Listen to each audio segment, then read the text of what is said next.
The story begins by showing us some British soldiers running through the streets of France. Behind them is the German army, Hitler's army. They kill almost all of them, but one soldier named Tony manages to escape and reaches the beach of Dunkirk, the place where Hitler's army had surrounded the soldiers. Basically, this was a time when the German army was very powerful, and the Allied army, comprised of many countries fighting together against Hitler, had been surrounded and trapped on the beach by Hitler's forces. At that time, a very large part of France was under Hitler's control, where thousands of soldiers were trapped. They all wanted to return home. This same Tony meets another soldier named Gibson. Gibson is there burying his comrade, and Tony helps him. There is a silent understanding in both their eyes. Essentially, all the soldiers there were tired of the war, and now they all wanted to go back home. There are nearly 300,000 soldiers on this beach. When German fighter planes arrive and start dropping bombs on them, many more soldiers are wounded. Taking advantage of this chaos, Tony and Gibson pick up a wounded soldier and carry him to a ship. It is actually a hospital ship. The two of them hope to get on board using the wounded soldier as their ticket to get away, but they are not allowed onto the ship. Now, to get to the ship, there is a pathway called a mole, a long pier. The two of them hide underneath it so they can board the next ship that arrives and escape. When the hospital ship moves a little away from the mole, it is attacked. As the ship begins to sink, everyone starts jumping off. In all the confusion, they save another soldier whose name is Alex, and in the darkness of the night, they reach a British warship that is standing in the sea. Now all three of them have made it onto this ship. Tony and Alex are inside the ship eating food, while Gibson is on the top deck. At that very moment, their ship is attacked from underwater. Now this ship also begins to sink. Tony and Alex get trapped. Just then, Gibson arrives there, opens the door, and saves them both from drowning. Afterwards, all three of them swim to the shore of the sea and save their lives. All three of them are now exhausted. They have realized that no matter how hard they try, they cannot get out of here. Escaping from here seems almost completely impossible.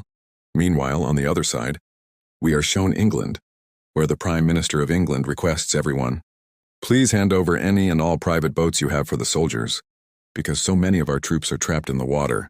The water there is not very deep, so large ships cannot go there. That's why we need small boats." People give many of their boats to the Navy. However, there is one man here named Mr. Dawson. Instead of giving his boat to the Navy, he sets out for the sea with his son Peter himself to go and rescue the trapped soldiers from there. When he reaches the open sea, he sees the wreckage of a ship with a soldier trapped on it. They save this soldier and bring him onto their boat. This soldier is in complete shock. He had been trying to escape from Dunkirk somehow when his ship sank.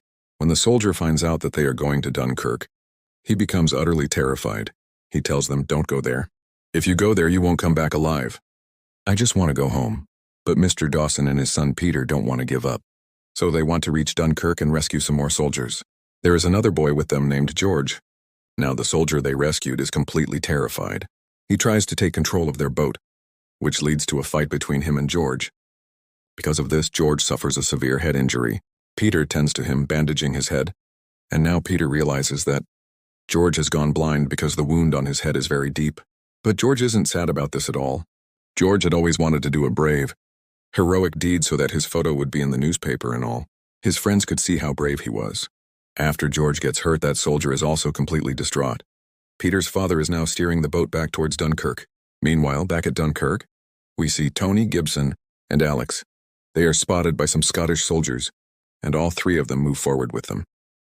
Then they see a ship there that is stranded on the shore, as taking it to sea won't be easy. They know the seawater rises very high twice a day, high tide, and they all hope that when the water rises, they can float the stranded ship out to sea. With that help, they could escape from the beach. They go inside the ship, where the ship's captain is. He tells them, "This place is very dangerous, you should get out of here." And just then, German soldiers attack them from above, but they soon stop shooting. Actually, the German soldiers don't know that other soldiers are hiding inside. They are just using the ship for target practice. Now the water level starts to rise, and water begins to pour in through the holes made by the German bullets. They all know well that if water keeps coming in like this, their small ship could sink, and they won't even be able to swim for it. They start discussing among themselves, but Gibson doesn't say anything. Actually, ever since he met Tony, he hasn't spoken at all. Now Tony starts to suspect that he is a German soldier, that he is a spy. He accuses him. But later it is revealed that Gibson is not a German soldier. He is actually a French soldier. Basically, at the beginning of the story, the soldier he was burying was a British soldier, and Gibson had taken his uniform.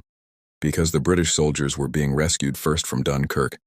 That was the reason he had put on the British soldier's uniform, so he could get out and go home.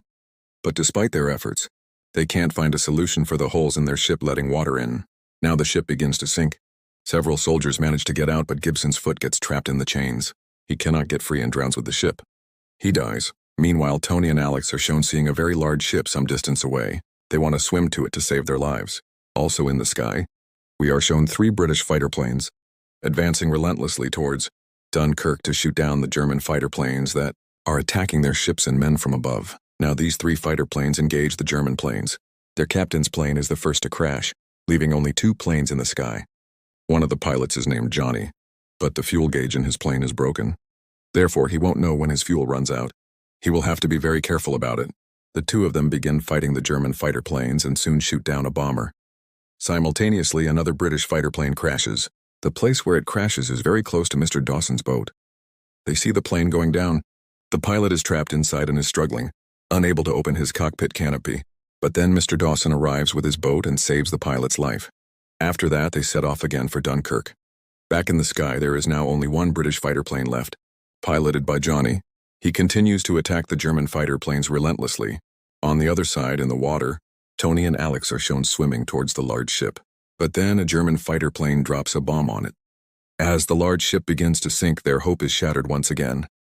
However, at that moment, Mr. Dawson and his son reach this beach and save many soldiers. But they do not go towards the ship that has sunk, because a lot of its oil is spilling and burning on the water's surface. Besides, their small boat is already completely full. Among them are also Tony and Alex. Mr. Dawson has saved the lives of several soldiers here, and in this way, many other people have also arrived to help and are rescuing soldiers. Meanwhile, in the sky, Johnny is shown fighting the German fighter plane, and one by one he shoots down almost all of them. Because of this, the German planes cannot bomb Mr. Dawson's boat and the many other boats like it, and thus many soldiers are saved. However, George, who was on Mr. Dawson's boat and had suffered the head injury that cost him his eyesight, has now died. But they do not tell this to the soldier who caused the injury, because Mr. Dawson and his son Peter know that the soldier did not do it on purpose. He was actually scared and was just trying to save his own life. Now Johnny's plane has completely run out of fuel. It crashes on the beach ashore. Johnny sets his plane on fire, and afterwards German soldiers capture him. Meanwhile, nearly 300,000 soldiers are rescued from Dunkirk. But the commanders still do not leave, because there are also French soldiers there, and they want to save them too. All the soldiers eventually reach England, where everyone welcomes them because they had risked their lives to fight the enemy. Even though they did not return victorious, everyone salutes their bravery. Tony reads a statement from the minister, which says, "We had hoped to save 45,000, but 335,000 soldiers have been rescued. Our operation was a success." Peter is then shown telling George's story to the media. His entire story is printed in the newspaper, and his photo is also published, a wish George had always had. The story ends with this scene.